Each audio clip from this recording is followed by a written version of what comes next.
महान कहानीकार मुंशी प्रेमचंद जी की कहानियों की श्रृंखला में आपका स्वागत है। लीजिए आज सुनते हैं प्रेमचंद जी की एक और मशहूर कहानी जिसका नाम है पूर्व संस्कार। तो लीजिए प्रारंभ करते हैं कहानी। सज्जनों के हिस्से में भौतिक उन्नति कभी भूल कर ही आती है। राम टहल विलासी, दुर्व्यसनी, चरित्रहीन आदमी थे, पर सांसारिक व्यवहारों में चतुर, सूद ब्याज के मामले में दक्ष और मुकद्दमे अदालत में कुशल थे। उनका धन बढ़ता था, सभी उनके आसामी थे। उधर उन्हीं के छोटे भाई शिव टहल साधु भक्त, धर्मपरायण और परोपकारी जीव थे। उनका धन घटता जाता था। उनके द्वार पर 2-4 अतिथि बने रहते थे। बड़े भाई का सारे मोहल्ले पर दबाव था। जितने नीच श्रेणी के आदमी थे, उनका हुक्म पाते ही फौरन उनका काम करते थे। उनके घर की मरम्मत बेगार में हो जाती। ऋणी कुंजड़े साग भाजी भेंट में दे जाते हैं। ऋणी ग्वाला उन्हें बाजार भाव से डेवड़ा दूध देता। छोटे भाई का किसी पर रोब न था। साधु संत आते और इच्छापूर्ण भोजन करके अपनी राह लेते। 2-4 आदमियों को रुपये उधार दिए भी तो सूद के लालच में नहीं, बल्कि संकट से छुड़ाने के लिए। कभी जोर देकर तगादा न करते कि कहीं उन्हें दुख न हो। इस तरह कई साल गुजर गए, यहां तक कि शिव टहल की सारी संपत्ति परमार्थ में उड़ गई। रुपए भी बहुत डूब गए। उधर राम टहल ने नया मकान बनवा लिया, सोने चांदी की दुकान खोल ली, थोड़ी जमीन भी खरीद ली और खेती बाड़ी भी करने लगे। शिव टहल को अब चिंता हुई, निर्वाह कैसे होगा। धन न था कि कोई रोजगार करते। वह व्यवहारिक बुद्धि भी न थी जो बिना धन के भी अपनी राह निकाल लेती है।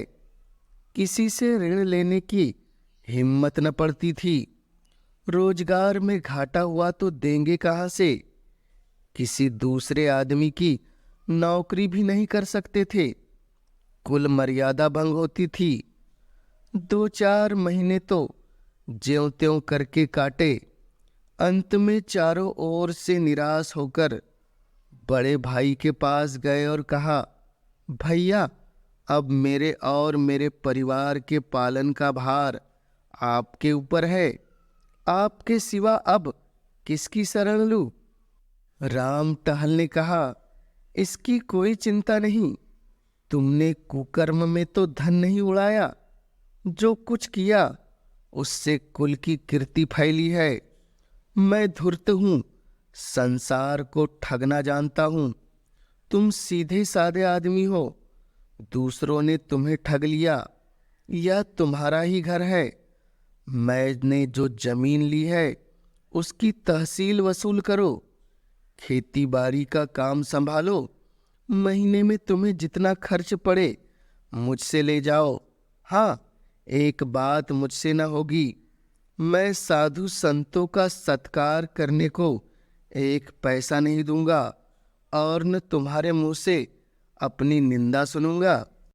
शिव टहल ने गदगद कंठ से कहा, भैया, मुझसे भूल हुई कि मैं सबसे आपकी निंदा करता रहा हूं। उसे क्षमा करो। अब से मुझे अपनी निंदा करते सुनना तो जो चाहे दंड देना। हाँ, आपसे मेरी एक विनय है। मैंने अब तक अच्छा किया या बुरा, पर भाभी जी को मना कर देना कि उसके लिए मेरा तिरस्कार न करे। राम टहल बोला, अगर वह कभी तुम्हें ताना देगी तो मैं उसकी जीभ खींच लूंगा। राम टहल की जमीन शहर से 10-12 कोस पर थी। वहां एक कच्चा मकान भी था। बैलगाड़ी, खेती की अन्य सामग्रियां वहीं रहती थी। शिव टहल ने अपना घर भाई को सौंपा और अपने बाल बच्चों को लेकर गांव चले गए। वहां उत्साह के साथ काम करने लगे। नौकरों ने काम में चौकसी की। परिश्रम का फल मिला। पहले ही साल उपज डेढ़ी हो गई और खेती का खर्च आधा रह गया। पर स्वभाव को कैसे बदले? पहले की तरह तो नहीं, पर अब भी दो चार मूर्तियां शिव टहल की कीर्ति सुनकर आ ही जाती थी और शिव टहल को विवश होकर उनकी सेवा और सत्कार करना ही पड़ता था। हाँ, अपने भाई से यह बात छुपाते थे कि कहीं वह अप्रसन्न होकर जीविका का यह आधार भी न छीन ले। फल यह होता कि उन्हें भाई से छिपाकर अनाज, भूसा, खली आदि बेचना पड़ता। इस कमी को पूरी करने के लिए वह मजदूरी से और भी कड़ी मेहनत लेते थे और खुद भी कड़ी मेहनत करते। धूप, ठंड, पानी, बूंदी की बिल्कुल परवाह न करते थे। मगर कभी इतना परिश्रम तो किया न था। शरीर शक्तिहीन होने लगा। भोजन भी रूखा सूखा मिलता था। उस पर कोई ठीक समय नहीं। कभी दोपहर को खाया, कभी तीसरे पहर। कभी प्यास लगी तो तालाब का पानी पी लिया। दुर्बलता रोग का पूर्व रूप है। बीमार पड़ गए। देहात में दवा दारू का सुविधा न था। भोजन में भी कुपथ्य करना पड़ता था। रोग ने जड़ पकड़ ली। ज्वर ने पीलिया का रूप धारण किया और पीलिया ने 6 महीने में ही काम तमाम कर दिया। राम टहल ने यह शोक समाचार सुना तो उन्हें बड़ा दुख हुआ। इन 3 वर्षों में उन्हें एक पैसे का अनाज नहीं लेना पड़ा। गुड़, घी, भूसा, चारा, उपले ईंधन सब गांव से चला आता था। बहुत रोए कि मैंने भाई की दवा दर्पण की कोई फिक्र नहीं की। अपने स्वार्थ की चिंता में उसे भूल गया। लेकिन मैं क्या जानता था कि मलेरिया का ज्वर प्राण घातक ही होगा। नहीं तो यथाशक्ति अवश्य इलाज कराता। भगवान की यही इच्छा थी, फिर मेरा क्या वश। अब कोई खेती को संभालने वाला न था। इधर राम टहल को खेती का मजा मिल गया। उस पर विलासिता ने उसका स्वास्थ्य भी नष्ट कर डाला था। अब वह देहात की स्वच्छ जलवायु में रहना चाहते थे। निश्चय किया कि खुद ही गांव में जाकर खेती बाड़ी करूं। लड़का जवान हो गया था। शहर का लेन देन उसे सौंपा और देहात चले गए। यहाँ उनका समय और चित्त विशेषकर गौओं की देखभाल में लगता था। उनके पास एक जमुना पारी बड़ी रास की गाय थी। उसे कई साल हुए। बड़े शौक से खरीदा था। दूध देती थी और सीधी वह इतनी कि बच्चा भी सींग पकड़ ले तो न बोलती। वह इन दिनों गर्भिणी थी। उसे बहुत प्यार करते थे। शाम सवेरे उसकी पीठ सहलाते, अपने हाथों से नाज खिलाते। कई आदमी उसके डेवढ़े दाम देते थे, पर राम टहल ने न बेची। जब समय पर गऊ ने बच्चा दिया तो राम टहल ने धूमधाम से उसका जन्म उत्सव मनाया। कितने ही ब्राह्मणों को भोजन कराया। कई दिन तक गाना बजाना होता रहा। इस बछड़े का नाम रखा गया जवाहिर। एक ज्योतिषी से उसका जन्म पत्र भी बनवाया गया। उसके अनुसार बछड़ा बड़ा होनहार, भाग्यशाली, स्वामी भक्त निकला। केवल 6ठे वर्ष पर उस पर एक संकट की शंका थी। उससे बच गया तो फिर जीवन पर्यंत सुख से रहेगा। बछड़ा श्वेत वर्ण का था। उसके माथे पर एक लाल तिलक था। आंखें कजरी थी। स्वरूप का अत्यंत मनोहर और हाथ पांव का सुडौल था। दिन भर किलोले किया करता। रामटाल का चित्त उसे छलांगे भरता देखकर प्रफुल्लित हो जाता था। वह उनसे इतना हिल मिल गया कि उनके पीछे पीछे कुत्ते की भांति दौड़ा करता था। जब वह शाम और सुबह को अपनी खाट पर बैठकर आसामियों से बातचीत करने लगते तो जवाहिर उनके पास खड़ा होकर उनके हाथ पांव को चाटता था। वह प्यार से उसकी पीठ पर हाथ फेरने लगते तो उसकी पूंछ खड़ी हो जाती और आंखें हृदय के उल्लास से चमकने लगती। राम टहल को भी इतना स्नेह था कि जब तक वह उनके सामने चौके में न बैठा हो भोजन में स्वाद न मिलता। वह उसे बहुधा गोद में चिपटा लिया करते। उसके लिए चांदी का हार, रेशमी फूल, चांदी की झांझें बनवाई। एक आदमी उसे नित्य नहलाता और झाड़ता पोंछता रहता था। जब कभी वह किसी काम से दूसरे गांव में चले जाते तो उन्हें घोड़े पर आता देखकर जवाहिर कुलेले मारता हुआ उनके पास पहुंच जाता और उनके पैरों को चाटने लगता। पशु और मनुष्य में यह पिता पुत्र सा प्रेम देखकर लोग चकित हो जाते। जवाहिर की अवस्था 2.5 वर्ष की हुई। राम टहल ने उसे अपनी सवारी बहली के लिए निकालने का निश्चय किया। वह अब बछड़े से बैल हो गया था। उसका ऊंचा डील, गठे हुए अंग, सुदृढ़ मांसपेशियां, गर्दन के ऊपर ऊंचा डील, चौड़ी छाती और मस्तानी चाल थी। ऐसा दर्शनीय बैल सारे इलाके में न था। बड़ी मुश्किल से उसका बांधा मिला, पर देखने वाले साफ कहते थे कि जोड़ नहीं मिला। रुपए सामने बहुत खर्च किए हैं, पर कहाँ जवाहिर और कहाँ यह, कहाँ लैंप और कहाँ दीपक। पर कौतूहल की बात यह थी कि जवाहिर को कोई गाड़ीवान हाँकता तो वह आगे पैर न उठाता, गर्दन हिला हिला कर रह जाता। मगर जब राम टहल आप पगहा हाथ में लेते और एक बार चुमकार कर कहते चलो बेटा, तो जवाहिर उन्मुक्त होकर गाड़ी को ले उड़ता। 2-2 कोस तक बिना रुके एक ही सांस में दौड़ता जाता। घोड़ा भी उसका मुकाबला न कर सकते। एक दिन संध्या समय जब जवाहिर नांद में खली और भूसा खा रहा था और राम टहल उसके पास खड़े मक्खियां उड़ा रहे थे, एक साधु महात्मा आकर द्वार पर खड़े हो गए। राम टहल ने अविनयपूर्ण भाव से कहा, यहाँ क्यों खड़े हो महाराज, आगे जाओ। साधु बोला, कुछ नहीं बाबा, इस बैल को देख रहा हूं। मैंने ऐसा सुंदर बैल नहीं देखा। राम टहल बोले, घर का ही बछड़ा है। साधु बोला, साक्षात देवरूप है। यह कहकर महात्मा जी जवाहिर के निकट गए और उसके खूर चूमने लगे। राम टहल बोले, आपका शुभ आगमन कहाँ से हुआ? आज यहीं विश्राम कीजिए तो बड़ी दया हो।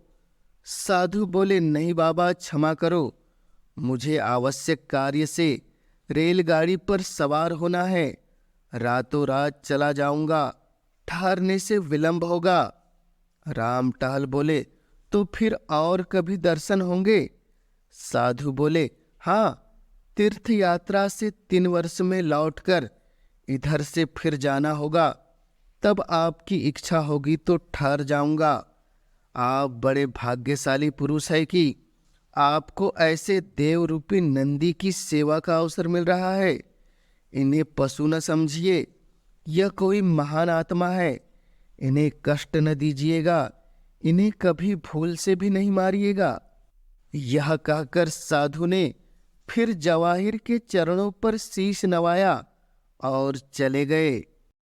उस दिन से जवाहिर की और भी खातिर होने लगी। वह पशु से देवता हो गया। राम टहल उसे पहले रसोई के सब पदार्थ खिलाकर तब आप भोजन करते।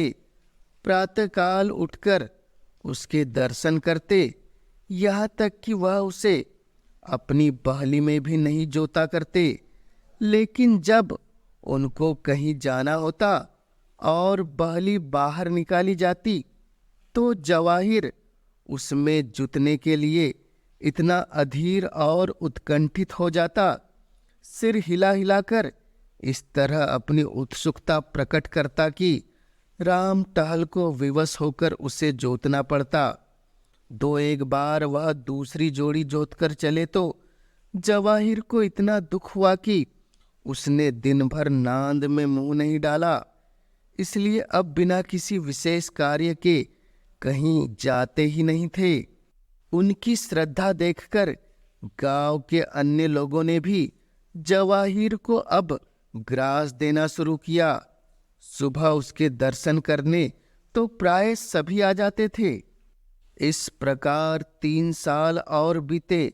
जवाहिर को छठा वर्ष लगा। राम टहल को ज्योतिषी की बात याद थी। भय हुआ कहीं उसकी भविष्यवाणी सत्य न हो। पशु चिकित्सा की पुस्तकें मंगाकर पढ़ी। पशु चिकित्सक से मिले और कई औषधियां लाकर रखी। जवाहिर को टीका लगवा दिया। कहीं नौकर उसे खराब चारा या गंदा पानी न खिला पिला दे। इस आशंका से वह अपने हाथों से उसे खोलने बांधने लगे। पशुशाला का फर्श पक्का करा दिया जिसमें कोई कीड़ा मकोड़ा न छिप सके। उसे नित्य प्रति खूब धुलवाते भी थे। संध्या हो गई थी। राम टहल नांद के पास खड़े जवाहिर को खिला रहे थे कि इतने में सहसा वही साधु महात्मा आ निकले जिन्होंने आज से 3 वर्ष पहले दर्शन किए थे। राम टहल ने देखते ही पहचान लिया। जाकर दंडवत की, कुशल समाचार पूछे और उनके भोजन का प्रबंध करने लगे। इतने में अकस्मात जवाहिर ने जोर से डकार ली और धम से भूमि पर गिर पड़ा। राम टहल दौड़े हुए उनके पास आए। उसकी आंखें पथरा सी गई। पहले एक स्नेहपूर्ण दृष्टि उन पर डाली और चित्त हो गया। राम टहल घबराए हुए घर से दवाएं लाने दौड़े। कुछ समझ में नहीं आया कि खड़े खड़े इससे क्या हो गया। जब वह घर से दवाइयां लेकर निकले तब जवाहिर का अंत हो चुका था। राम टहल शायद अपने छोटे भाई की मृत्यु पर भी इतने शोक आतुर न हुए थे। वह बार बार लोगों के रोकने पर भी दौड़ दौड़ कर जवाहिर के शव के पास जाते और उससे लिपट कर रोते। रात उन्होंने रो रो कर काटी। उसकी सूरत आंखों से नहीं उतरती थी। रह रह कर हृदय में एक वेदना सी होती और शोक से विहल हो जाते। प्रातः काल लाश उठाई गई, किंतु राम टहल ने गांव की प्रथा के अनुसार उसे चमारों के हवाले नहीं किया। यथाविधि उसकी दाह क्रिया की, स्वयं आग लगा दी। शास्त्रों के अनुसार सब संस्कार किए। 13वें दिन गांव के ब्राह्मणों को भोजन कराया गया। उक्त साधु महात्मा को उन्होंने अब तक नहीं जाने दिया था। उनकी शांति देने वाली बातों से राम टहल को बड़ी सांत्वना मिलती थी। एक दिन राम टहल ने साधु से पूछा, महात्मा जी, कुछ समझ में नहीं आता कि जवाहिर को कौन सा रोग हुआ था। ज्योतिषी जी ने उनके जन्म पत्र में लिखा था कि उसका छठा साल अच्छा न होगा, लेकिन मैंने इस तरह किसी जानवर को मरते नहीं देखा। आप तो योगी है, यह रहस्य कुछ आपको समझ में आता है? साधु ने कहा, हाँ, कुछ थोड़ा थोड़ा समझता हूँ। राम टहल बोले, कुछ मुझे भी बताइए, चित्त को धैर्य नहीं आता। साधु बोले, वह उस जन्म का कोई सच्चरित्र साधु भक्त परोपकारी जीव था। उसने अपनी सारी संपत्ति धर्म कार्य में उड़ा दी। आपके संबंधियों में ऐसा कोई सज्जन था? राम टहल बोले, हाँ महाराज था। साधु बोले, उसने तुम्हें धोखा दिया, तुमसे विश्वासघात किया। तुमने उसे अपना कोई काम सौंपा था? वह तुम्हारी आंख बचाकर तुम्हारे धन से साधु जनों की सेवा सत्कार किया करता था। राम टहल बोले, मुझे उस पर इतना संदेह नहीं होता। वह इतना सरल, प्रकृति इतना सत्य चरित्र मनुष्य था कि बेईमानी करने का उसे कभी ध्यान भी नहीं आ सकता था। साधु बोले, लेकिन उसने विश्वासघात अवश्य किया, अपने स्वार्थ के लिए नहीं, अतिथि सत्कार के लिए सही, पर था वह विश्वासघाती। राम टहल बोले, संभव है दुर्अवस्था ने उसे धर्म पथ से विचलित कर दिया हो। साधु बोले, हाँ यही बात है। उस प्राणी को स्वर्ग में स्थान देने का निश्चय किया गया, पर उसे विश्वासघात का प्रायश्चित करना आवश्यक था। उसने बेईमानों से तुम्हारा जितना धन हर लिया था, उसकी पूर्ति के लिए उसे तुम्हारे यहाँ पशु का जन्म दिया गया। यह निश्चय कर लिया गया कि यह 6 वर्ष में प्रायश्चित पूरा हो जाएगा। उतनी अवधि तक वह तुम्हारे यहाँ रहा। ज्यों ही अवधि पूरी हो गई, त्यों ही उसकी आत्मा निष्पाप और निर्लिप्त होकर निर्वाण पद को प्राप्त हो गई। महात्मा जी तो दूसरे दिन विदा हो गए, लेकिन राम टहल के जीवन में उसी दिन से एक बड़ा परिवर्तन देख पड़ने लगा। उसकी चित्तवृत्ति बदल गई, दया और विवेक से हृदय परिपूर्ण हो गया। वह मन में सोचते, जब ऐसे धर्मात्मा प्राणी को जरा से विश्वासघात के लिए इतना कठोर दंड मिला, तो मुझ जैसे कुकर्मों की क्या दुर्गति होगी। यह बात उनके ध्यान से कभी नहीं उतरती थी।